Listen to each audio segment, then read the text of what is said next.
마켓콕 헤드라인 시간입니다. 어제 장마감 이후부터 개장 전까지 중요한 소식들 함께 정리해보겠습니다.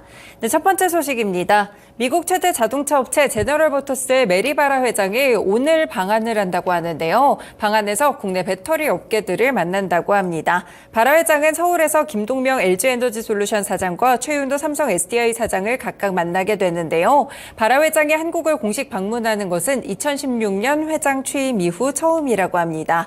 GM은 지금 LG에너지솔루션과 오하이오주, 테네시주, 미시간주에서 배터리 합작 공장을 가동하거나 건설 중에 있고요. 이 삼성 SDI와는 인디애나주에서 2026년 가동을 목표로 배터리 합작 공장을 짓고 있습니다. 이 두 업체와 합작 공장 사업 일정과 향후 배터리 납품량을 함께 논의할 것으로 보이고 있고요. 바라 회장은 지난달 30일에 실적 발표 컨퍼런스 콜에서 이 플러그인 하이브리드 차종을 북미 시장에 재출시하겠다는 계획을 밝히기도 했습니다. 그러면서 이와 더불어서 한국의 배터리 업체와 파트너십을 굳건히 유지하겠다라는 의사도 함께 전했는데요. 다만 바라 회장이 한국 GM의 본사와 부평 창원 공장을 방문할지는 아직까지 확정되지 않은 것으로 알려지고 있습니다. 네, 이렇게 바라 회장의 방문 소식과 더불어서 배터리 업계 주가까지도 체크해 보시길 바라겠습니다. 네, 두 번째 소식입니다. 한국형 패트리어스로 불리고 있는 탄도탄 요격미사일 체계인 천공2를 사우디아라비아에 수출하는 32억 달러 규모의 계약이 확정됐습니다. 국방부는 사우디를 방문한 신원식 장관과 칼리드 빈살만 알사우드 사우디 국방장관의 회담을 계기로 지난해 11월 국내 방산업체 LIG 넥스원과 사우디 국방부 간 체결했던 천공2 10개 포대 수출 계약을 공개했는데요. 천공2는 2012년부터 국방과학연구소 주도로 개발돼 LIG 넥스원이 제작한 중거리, 중고도 지대공 요격 미사일이라고 볼 수 있겠습니다. 이 천공2는 탄도탄 요격을 위해서 교전 통제 기술이나 다기능 레이더의 추적 기술, 그리고 다표적 동시 교전을 위한 정밀 탐색기 등이 적용됐기 때문에 북한 탄도미사일에 대응하는 한국형 미사일 방어 체계 핵심 무기로 꼽히고 있는데요. 이 천공2의 수출은 2022년 1월 아랍에미리트에 이어서 이번이 두 번째고요. K방산으로 해외 시장에서 경쟁력을 인정받은 것으로 평가되고 있습니다. 관련 종목들 체크해 보실 수 있겠고요. 언급된 LIG 넥스원과 더불어서 오늘 방산 종목들의 흐름도 함께 주목해 보시길 바라겠습니다. 실적 소식 보겠습니다. 에코프로비엠인데요. 지난해 4분기 결국 영업 적자로 돌아섰습니다. 지난해 연간 매출은 1년 전보다 28.8% 늘어난 6조 9,908억 원을 기록했고요. 영업이익은 1,532억 원으로 전년 동기 대비 60% 이상 감소했다고 공시했는데요. 지난해 4분기 매출은 전년 동기보다 65.3% 줄어든 1조 1,803억 원이었고 영업 손실은 1,148억 원을 기록하게 됐습니다. 결국에는 전기차 판매 둔화 그리고 니켈과 리튬 같이 주요 광물 가격이 하락하며 제품 가격이 내려갔고 수익성 악화로 이어지는 모습이었는데요. 시장에서는 4분기 적자를 예상했지만 그래도 성장성에는 여전히 큰 타격이 없을 것으로 보고 있습니다. 삼성 SDI와의 이 합작법인이라고 볼 수 있는 에코프로비엠의 신공장 가동이 순차적으로 진행되기 때문인데요.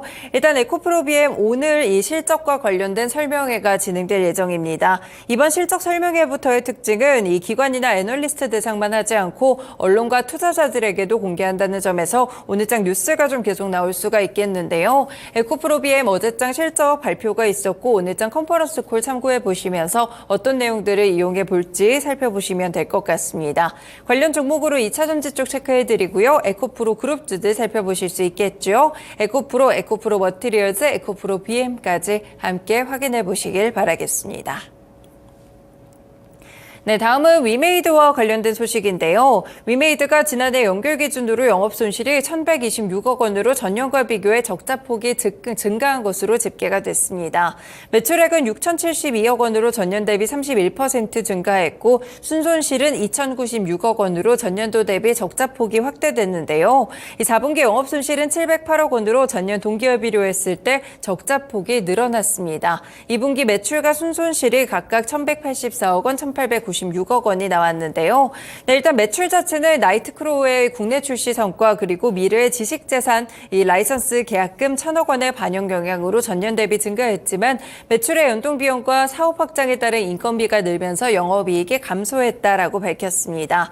관계기업의 투자 주식 손상차손과 전환사채에 대한 파생상품 평가 손실이 반영되면서 단기 순손실이 확대됐다고 하는데요. 이 주가 상승 등의 영향으로 358억 원 경우에 시비 평가 손실이 발생을 했고 재무제표에 반영이 됐지만 실질적인 현금 유출은 없다라고 공시했습니다.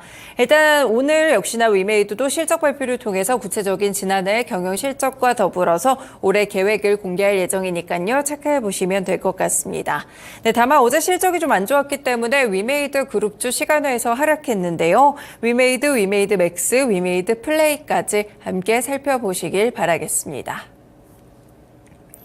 다섯 번째 소식입니다. 네, HMM 매각 작업이 결국 최종 결렬됐습니다. 산업은행과 한국해양진흥공사 등 매각 측과 인수 우선 협상자의 대상자로 선정됐던 할인그룹 JKL 파트너스 컨소시엄이 최종 협상에서 이견을 좁히지 못했기 때문인데요. 이렇게 되면서 HMM은 당분간 채권단의 관리 체계를 유지하게 됩니다. 입장문을 통해서 이 관련해서 페노션 JKL 컨소시엄을 우선 협상 대상자로 선정하고 지난해 12월 20일부터 주식 매매 계약 주주간 계약에 대해서 협상을 진행했다면서 7주간 걸친 협상 기간 동안 상호 신뢰하에 성실하게 협상에 임했지만 일부 사항에 대한 이견으로 협상은 최종 결렬됐다라고 밝혔습니다. 지난해 12월 하리메 컨소시엄은 지분 57.9%를 6조 4천억 원에 인수하는 조건으로 우협 대상자로 선정되기도 했었는데요. 하지만 경영에 대한 주도권을 놓고 양측이 이견을 좁히지 못했습니다. 그리고 협상 과정에서 이를 철회한 것으로 알려지고 있고요. 계속해서 기한 재연장 가능성도 나오기도 했었는데 결국에는 매각 작업이 최종적으로는 결렬이 됐다는 점 체크를 해볼 수 있겠습니다. 매각 작업이 무산되면서 사든과 해진공은 HMM의 지분 57.9%를 그대로 보유하게 됐고요. 여기에 자녀 연구체까지 갖게 됐다는 점 체크해 보실 수 있겠습니다. 관련 종목들 체크가 되고요. HMM이나 하림지주, 페노션까지 함께 살펴보시길 바라겠습니다. 마지막 소식입니다. 단독 보도인데요. 오스템 임플란트 덴티움에 이어서 3대 국내 임플란트 제조사인 디오가 H 프라이빗 에쿼티로부터 850억 원을 투자받는다고 합니다. 기존 최대 주주인 나이스그룹 측과 디오를 공동 경영하면서 기업 가치를 키우겠다는 계획인데요. H 프라이빗 에쿼티는 이달 중 디오가 발행하는 850억 원 규모의 전환사채를 인수하는 계약을 마무리할 계획입니다. 관련돼서 1호 블라인드 펀드에서 투자금을 집행할 예정이라고 하는데요. 현재 디오의 최대 주주는 디오 홀딩스입니다. 현재 디오 지분 21.1%를 보유하고 있고요. 디오 홀딩스는 나이스그룹 계열의 PEF인 나이스투자 파트너스가 950억 원 규모의 프로젝트 펀드를 조성해 설립한 특수 목적 회사라고 보실 수가 있겠습니다. 일단 이번 12계약 이후로도 나이스투자 파트너스가 주주로 남을 예정인데요. 디오 역시 2021년부터 새 주인을 물색했지만 계약 성사 직전에 매번 무산되는 모습들이 있었습니다. 네, 일단은 HB 프라이빗 에쿼티 측에서 이 관련해서 투자를 받는다는 소식까지 체크해 보실 수 있겠고요. 관련 종목으로 디오 주가까지 함께 체크해 드립니다. 네, 이렇게 개장 전에 중요한 소식들로 6가지 채워봤습니다. 지금까지 마켓코 헤드라인이었습니다.